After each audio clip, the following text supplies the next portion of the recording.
शत्रुदेव की जय। संसार में जो जन्म लेता है उसकी मृत्यु निश्चित है।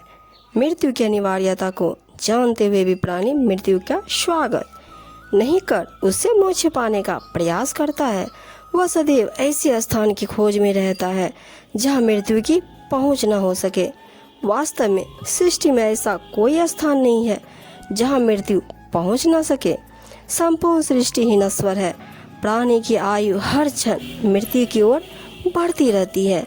कबीर साहब जी कहते हैं, जब जहाज डूबने वाला हो तो सवार क्या बचा रहेगा। बचने का उपाय जहाज के डूबने से पहले हो सकता है।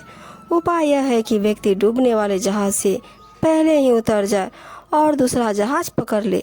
इस बात को ध्यान में रखते हुए कबीर जी ने जीवन की अपेक्षा मृत्यु का समर्थन किया है। मनुष्य को मृत्यु या मरने की विधि का ज्ञान होना चाहिए। ज्ञान प्राप्त प्राणी मरने पर अजर अमर हो जाता है, परंतु इस विधि को बहुत ही कम लोग जानते हैं। कबीर जी कहते हैं, मरना निश्चित है तो मरने की कला सीखो। संसार के रोग, शोक, घटना, दुर्घटना आदि सभी मृत्यु के माध्यम है। कोई भी दवा या औषधि मृत्यु को रोक नहीं सकती। कबीर जी की दृष्टि में रोगी से पहले वैद्य मर जाता है। वैद्य रोगी के एक रोगी को ठीक नहीं कर पाता कि दूसरा रोगी खड़ा हो जाता है। संसार का एक भी क्षण रोग मुक्त नहीं है। वैद्य रोगी को औषधि देते देते मर गए। मृत्यु से बचने की दवा पर विश्वास करना भ्रम है। वैद्य को दवा पर अधिक विश्वास था, अतः वैद्य पहले मरा।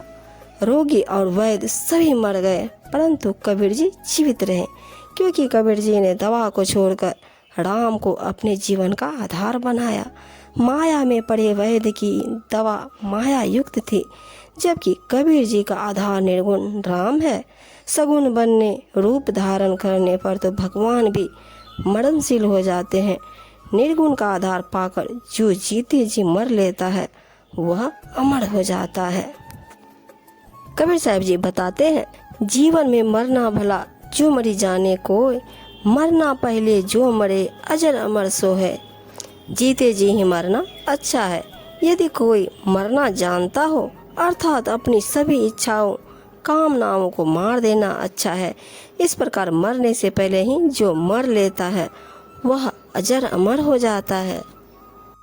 फिर बताते हैं, पांचों इंद्रिय छठा मन सम संगत सुचंत, कहे कबीर जग क्या करे सातों गाठे निश्चंत। कबीर जी कहते हैं कि आँख, नाक, कान, जीवा तथा त्वचा, इन पांचों ज्ञान इंद्रियों तथा छठे मन को सातवें सत्य चेतन स्वरूप में जिन्होंने स्वयं को जोड़ लिया है, ऐसे स्वरूप रत विवेकी को मन वासना रूपी यमराज क्या करेगा। उपयुक्त सातों गांठें निश्चित है। कबीर जी ने माया से विरक्त होकर सुखों का त्याग देने और निर्गुण ब्रह्म को जीवन का आधार मानने का ज्ञान उपदेश दिया है। उनके अनुसार विषय से मन को मार देने से प्राणी जीवन मरण के चक्र से मुक्ति प्राप्त कर लेता है। शब्द विचारी जो चले गुरुमुख होए निहाल, काम क्रोध व्यापे नहीं कभू न ग्रासे काल।